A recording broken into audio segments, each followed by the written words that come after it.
in God's stead. He was supposed to be God's vice-regent on this earth. By the way, so are we. If you go back to it, he says, I'm going to let you rule on this earth. You are going to rule for me, mankind in general. Well, we didn't do too great a job at that. Neither did the democracy form of kingship work, nor did the solidarity of the kingship work. Both had their problems. And which you find in Western European, history. I mean, everybody, this God appointed this guy as king or whatever, but right, they the were divine all right of kings. corrupt. Yeah, well, kingships are great, like every other form of government. Kingships are great when the person is benevolent, kind, and working towards godly principles. They're a problem when they're not. But wouldn't that be more of a republic kind of thing than an actual monarchy? I mean, because you think of a king as having all the control. But if you're righteous, you're going to have to, find out what the people want. Exactly. Okay, that's a great king. By the way, benevolent dictators are great people. I've always said, like my friend, I want to be a benevolent dictator of a third world country with nuclear capabilities. But if you're a benevolent dictator, it's a really good system. It works out benevolent, kind. It's possible. So yeah. I think the part that's being missed here, Israel from its foundation was to be a set-apart nation. Yes. They weren't to have a king. They were supposed to have the prophets leading them, or a Moshe, who was, you're right, is like a king, except he was a benevolent, and he was establishing Torah. The people of Israel said, we want to be like the others, and God's saying, that's not your mission. Exactly. In fact, you're to That's be the problem. opposite. Yeah. The real problem isn't the kingship. The real problem isn't the king. The real problem is we want to be like the nations. And God said, nope. God said, no, that's not why I called you. You're not to be like the nations. It's to be completely different in many ways, in almost every way. All right, so let's do this. Go with me to Genesis 19. Somebody look at Genesis 19, verses 30. Thank you. Kirk, read Genesis 19, 30 to 38. Here's where we get the Moabites, because we're going to run up against the Moabites in the book of Ruth. Genesis 19, verse 30 to 38. Go ahead. Okay. 30 through 38. Yes. Now Lot went up from Zor and settled on the mountain, his 2 daughters with him, where he was afraid to remain in Zor. He dwelled in a cave, he with his 2 daughters. The older one said to the younger, our father is old, and there is no man in the land to marry us in the usual manner.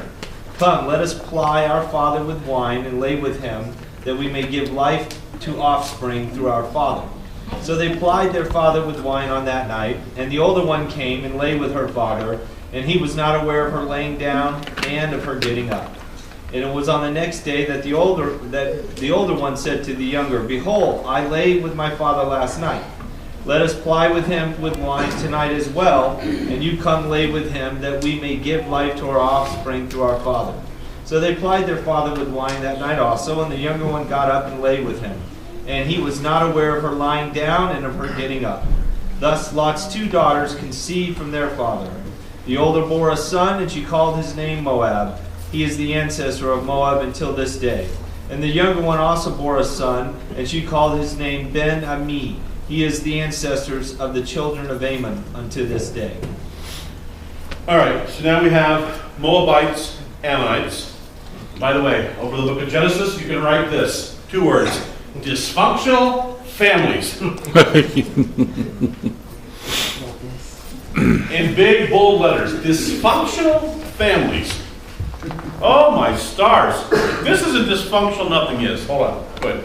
The Bible is the only record of people's history that actually shows dysfunction.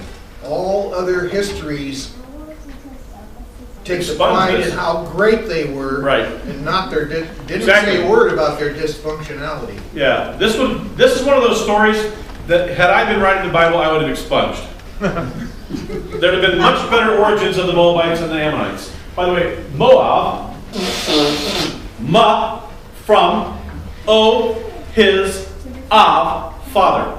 From his father. And let me tell you, you have to be, in my estimation, now I can say this, I have never that I'm aware of, been drunk, nor have I ever wanted to be. But I got to say this. You have to be really, really, really, really, really, really drunk To not know. to not know when it started and when it ended. It just boggles my mind to read this. Brent, Yes. and honestly, to piggyback on that, the guy had to have been some sort of a stallion, because if you're that drunk and you can still perform, That's amazing. Yeah, it's Got a crazy. point But there. I got to tell you this. Yeah, but I'm not giving any kudos a lot. Yeah. Yeah, here's the thing. Here's the thing. I said this, and I got to tell you, I'm going to go back to something I said a couple months back. And I'm just sharing a struggle with you guys. This is my struggle, my issues. And maybe it's just me, so you can help me out. Many of you know that 7 years ago, 8 years ago, we were down in the harbor at the Nazarene Church at the bottom of the hill. And at the time, by the way, this is public record, so not really a matter of public record now. But at the time, there was a pastor there, and he and I would meet for lunches. And he kind of, at the time, ridiculed the Torah, the commandments. And through all of that, long story short, and again, I had trouble getting my mind wrapped around this. This is Leviticus 18, Leviticus 20. He raped his own children, which is about the most egregious violation you can ever, in my mind, you can ever do. And so I struggle with him because he writes me and we have dialogue with each other. And now he has actually turned to being very, very, very pro-Torah. Is he sincere? I think he's sincere. I can't prove it. I can never prove anybody's sincerity. I can't prove my own. But I can say this. I think he is. And I struggle with, what do I do? I mean, what do you do? And I have to believe that God can forgive and that God can take and take something that's extremely broken and out of that brokenness create something magnificent. Because here's the truth of this. Here's the truth. I've said this before. Every family is dysfunctional on one level or another across the spectrum. So God, in His power and in His grace, works with all of this dysfunctionality and all this brokenness to create something magnificent in all of us. Praise God. Because you know what? Every family in here, I don't have to delve down, I don't have to drill down too far, and in every family we can find dysfunction. You find problems. Some families it's a 10, some families it's a 1. But somewhere along the spectrum, there's still dysfunction. Because we live as fallen people oftentimes in a fallen world, even though we want to do what's right. So I admit I struggle with this guy because I'm thinking to myself, I find on a visceral, physical level, I find what he did absolutely disgusting. Absolutely disgusting. But I have to say this. I have to say it this way and think this way. And I don't like thinking this way. But for the grace of God, there go I. But for the grace of God, there go I. So, we dialogue and we talk. And I'm not sure I'm doing the right thing. I don't know. But I look at now, if you flip that situation, Lot's daughters, who are obviously old enough to know better, take advantage of their father. And from that situation, we end up with the Moabites and the Ammonites. And these are problem people. Yes. So I was listening to a teaching earlier this week on this very subject, and there's obviously it's not all rabbis, but some of the rabbis believe that Lot's daughters, the commandment about carrying on your brother's seed, saying there's no man who can provide us with seed, so they thought they were carrying on the human race. So to speak. Yeah, that's one of the prevailing theories. That was one of the theories on where it's carrying on seed. Right. Yeah, I know that's the theory. They think, well, there's nobody else around, so this is us sparing the race. Plus, they were in Sodom, which, I mean, who knows what they observed over there? Well, I think it's a messed up place. We know that. You know. Yeah, it's a messed up place. Which is why God brings down fire and brimstone on it. God just says, okay, finally enough is enough. This place has just got to go. The whole thing's got to go. By the way, just so we're clear on this, though, look at the grace of God in this. Here's the grace of God. The grace of God is this, that he tells Abram beforehand, he says, Abraham's my friend. I'm going to tell him what's going to go on here. And God says to Abraham, you know what? If you can find 50 righteous people there, I'll spare Sodom and Gomorrah. Abraham says, how about 45? God says, okay, 45. Abraham says, look, I hate to bother you, but how about 40? Okay, 40. 35, 30. Down to 10. God says, look, you can find 10 people. Abraham's thinking, well, there's Lot and his wife, his 2 daughters, so that's 6. All I need to do is find 4 more people, and God will spare the place. By the way, this shows us that God's grace is such that the righteous, he's willing to spare the unrighteous if there's just a few righteous. Abraham can't find 10. He can't find 10 in Sodom and Gomorrah. Between the 2 cities. So Lot gets out. This whole narrative happens that we just read. Yes? I think it's interesting that we go through that phase, patriarch, then we get to the Torah, and then eventually Jeremiah says, I'll write the law in your heart. And to me, when I was thinking of that, those 2 girls, clearly they didn't have it written on their heart. No. Or they would have just instinctively known better. Right. Well, I tell you how they know instinctively that it's wrong. That you have to get somebody drunk to do it. That's a thought. Yeah. In other words, if you can't do it when they're conscious, then that tells you that I'm having to violate somebody subconsciously or unconsciously. All right.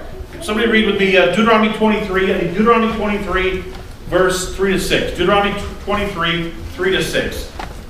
Go ahead, that one. Deuteronomy 23. Go ahead. An Ammonite or a Moabite shall not enter into the congregation of Yahweh. Even to the 10th generation shall none of them enter into the assembly of Yahweh perpetually. Because they did not meet you with bread and with water in the way when you came out of Egypt, and because they hired against you Balaam, the son of Beor from Pethor of Mesopotamia, to curse you. But Yahweh, your Elohim, does not listen to Balaam, and Yahweh, your Elohim, turned the curse into a blessing to you, because Yahweh, your Elohim, loved you. You shall not seek their peace, nor their prosperity, all your days perpetually.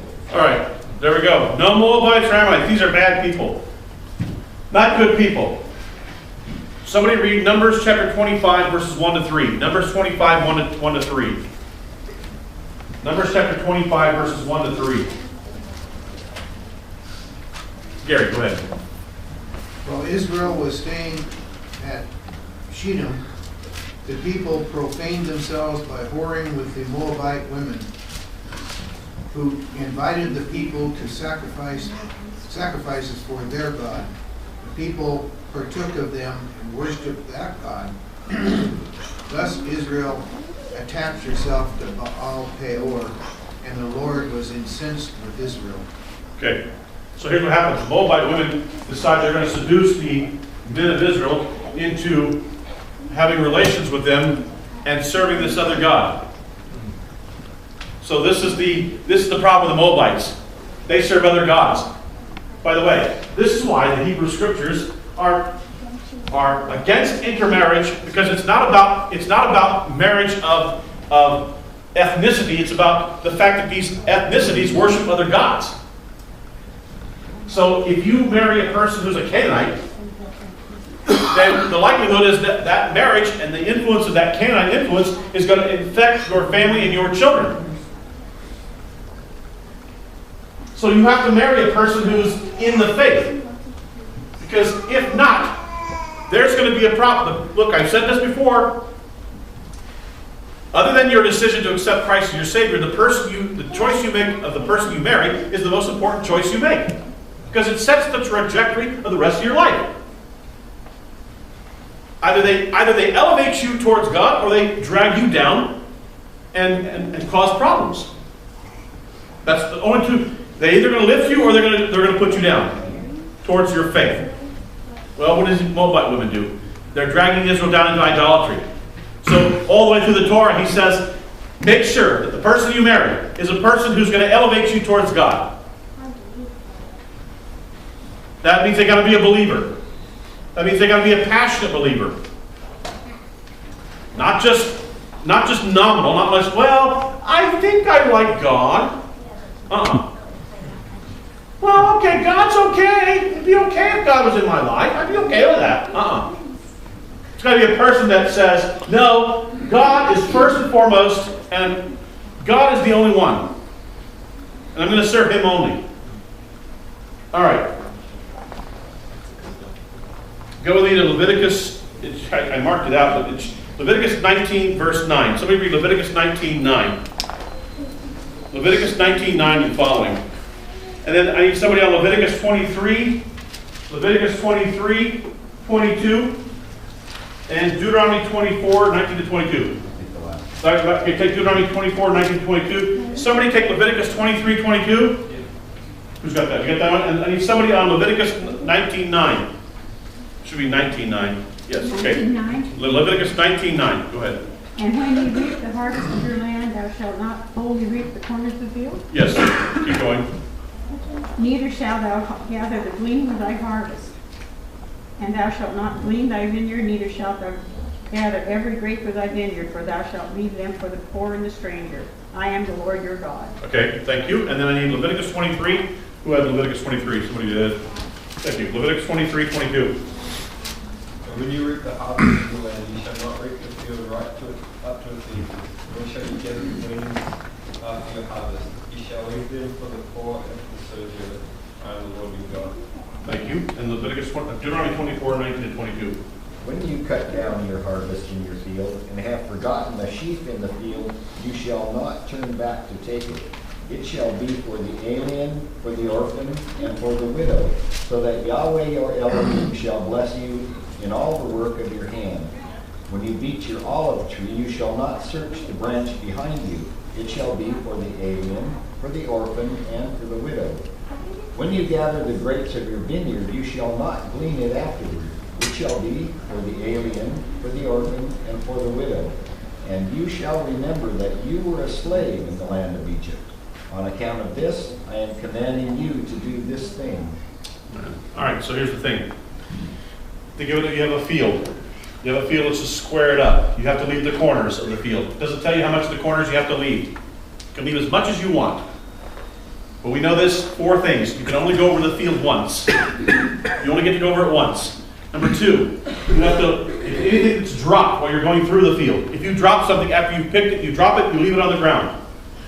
If you pass by, or you're on a road working and you pass by and you see that you've passed by some stuff in the trees or whatever, you have to leave it. It's for the poor, the widow, the stranger. And we've said it before the corners. You have to leave the corners. Okay? So you can only go over it once. You drop anything, you leave it. If you pass by anything, you leave it, and you have to leave the corners. Why? The land belongs to who? Jehovah. God. It belongs to Him. So He says, even so the most vulnerable, the most marginalized and vulnerable of your society, we don't just give it to them. They have to come out to the fields and work for it. But it's there because the land belongs to me. So these people who are marginalized, who are the most vulnerable, widows, orphans, poor, strangers, they get to come out to the field after you've gone over it once. Okay? This is going to become important when we get to the book of Ruth, because we come to the book of Ruth at the time of the barley harvest. And Ruth is going to participate in the harvest, but it's because there's an individual named Boaz who lets her into his fields and lets her glean behind his gleaners. Let me end with this. Boaz, the whole book of Ruth starts in the book of Judges, in the days that the judges judged. And I said to you, the book of Judges is about rebellion. Well, actually, Numbers is about rebellion, so is Judges. They probably write rebellion over all of it. But here's the thing. In the days that the judges judged, Boaz was a righteous man. And because he was a righteous man, he stood out. He was a, here's my point. If you are a light in a dark world, you're going to be very, very bright. It's bright because you know what? Everything else is dark. It's so dark that just a little bit of light is a huge light. And Boaz was a man who was a bright, bright light in a very, very, very dark time. And because of that, God used this man to bring about the Messiah on an earthly level. That's powerful. We'll talk about that when we get to the book of Ruth. We're going to get there later on today as we get into Shavuot. Dale, come on.